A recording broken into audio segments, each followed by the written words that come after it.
नमस्ते दोस्तों, आइए आज की कहानी शुरू करते हैं। एक ऐसी कहानी जो दिखाती है कि बुरे काम का अंजाम हमेशा बुरा ही होता है। ये कहानी शुरू होती है बद्री सियार से, जो कुछ समय पहले तक एक सरकारी दफ्तर में बाबू हुआ करता था। बद्री सियार, उसकी आंखों में एक अलग ही चमक थी, लेकिन वो चमक मेहनत की नहीं बल्कि जल्दी अमीर बनने की ख्वाहिश की थी। उसी आलस्य और लालच ने उसे उसी नौकरी से भी हाथ धोना पड़ा। आइए उस दिन पर नजर डालते हैं जब उसकी दुनिया ही उलट पलट गई। वो दिन था बुधवार। दफ्तर में घड़ी ने 1 बजाए थे। बद्री अपनी कुर्सी पर आंखें बंद किए अपने अमीर बनने के सपनों में खोया हुआ था। तभी अंदर दफ्तर में दाखिल हुई शालिनी, एक छोटी सी लेकिन बहुत तेज दिखने वाली गिलहरी। उसने अपना आवेदन पेश किया। बद्री ने आंखें खोली और बिना देखे ही बोला, सिर्फ आवेदन? ऐसे में तो आपको अपना काम करवाने में साल लग जाएंगे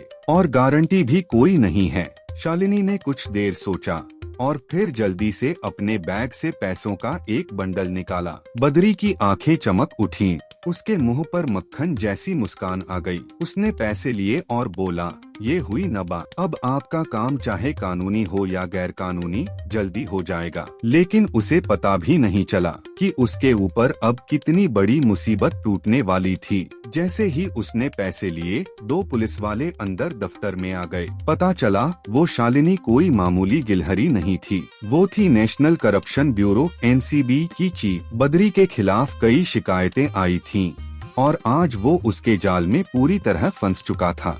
नौकरी गया, साथ ही साथ उसे 3 साल की जेल भी हुई। आज ही वो जेल से छूटा था।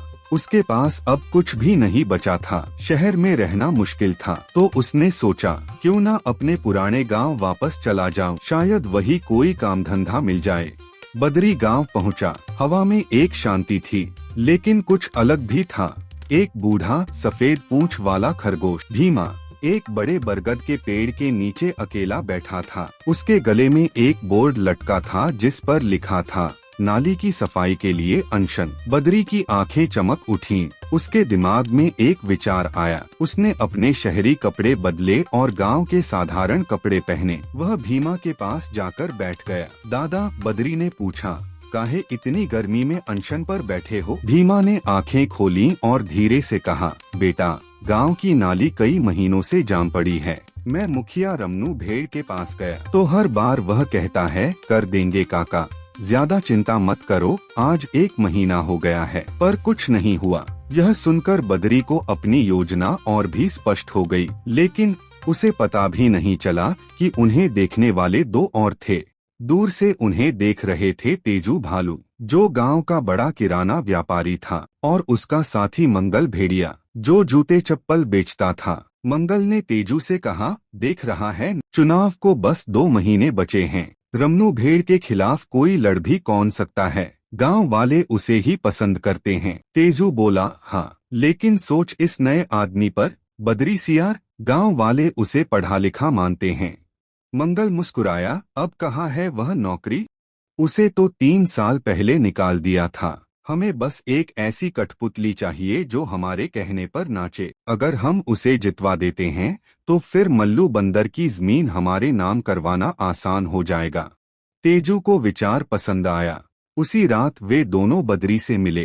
तेजू ने समझाया, हम तुम्हें गांव का मुखिया बनवाना चाहते हैं। मंगल ने आगे जाकर कहा, लेकिन एक काम तुम्हें करना होगा। मुखिया बनते ही तुम्हें मल्लू बंदर की जमीन के कागजात हमारे नाम करने होंगे। हम उसकी जमीन पहले से ही हासिल करना चाहते थे, लेकिन मुखिया रमनू बीच में आ जाता था। बद्री को तो जैसे यह सुनकर आसमान ही मिल गया। यह वही मौका था जिसका वह इंतजार कर रहा था। उसने तुरंत हाँ कर दी। अगले ही दिन से बद्री ने भीमा खरगोश के साथ अनशन पर बैठना शुरू कर दिया। वह धीरे धीरे गांव वालों से मिलता, उनकी समस्याएं सुनता और रमनू को बुरा भला कहता। उसी समय तेजू और मंगल ने पैसे बांटना शुरू कर दिया। गांव वालों ने सोचा, रमनू तो बूढ़ा हो चुका है, क्यों न किसी पढ़े लिखे को मौका दिया जाए। और इसी सोच के साथ बद्री सियार 10 वोटों से जीत गया और गांव का नया मुखिया बना। मुखिया बनते ही बद्री ने अपना पहला काम किया। वह मल्लू बंदर के पास पहुंचा। मल्लू एक गरीब सीधा सादा किसान था। बद्री ने उसे एक झूठी कहानी सुनाई। मल्लू काका, सरकार आपके लिए एक पक्का मकान बनवाना चाहती है। बस इन कागजात पर अपने अंगूठे का निशान लगाना है। कुछ ही दिनों में आपका नया घर बनना शुरू हो जाएगा। बिना कुछ सोचे समझे बेचारे मल्लू ने अंगूठा लगा दिया। जैसे ही उसने ऐसा किया, रुको! अचानक एक आवाज आई। वो कौन थे? शालिनी गिलहरी, एनसीबी चीफ, और रमनू भेड़ वे वहीं खड़े थे, सब देख रहे थे। शालिनी ने कहा, बद्री, तुम फिर वही धोखाधड़ी कर रहे हो? यह जमीन के कागजात छीनकर बेचने की साजिश है। रमनू भेड़ ने दुख भरी आवाज में कहा, मैं हमेशा से जानता था तेजू और मंगल की योजना है। मैं बस तुम्हारा असली चेहरा गांव वालों के सामने लाना चाहता था। बद्री सियार वहीं घुटनों के बल गिर गया। उसकी सारी चाल फिर से फेल हो गई। उसे फिर से गिरफ्तार कर लिया गया। जैसे कहते हैं, धोबी का कुत्ता, न घर का न घाट का। बद्री अपनी हरकतों से सीख नहीं पाया। उसने सोचा जेल से छूटकर वह नई शुरुआत कर लेगा, लेकिन उसने गलत रास्ता ही चुना। बुरे काम का अंजाम हमेशा बुरा ही होता है। दोस्तों, कहानी अच्छी लगी हो तो वीडियो को लाइक जरूर करना। अपने दोस्तों के साथ शेयर करना न भूलें, ताकि वे भी इस सीख को समझ सकें। अगर आप चैनल पर नए हैं तो सब्सक्राइब करें और घंटी बेल आइकन को दबाना न भूलें, ताकि ऐसी ही नई प्रेरणादायक कहानियों को आप मिस न करें। मिलते हैं अगले वीडियो में एक नई कहानी के साथ। तब तक के लिए नमस्ते।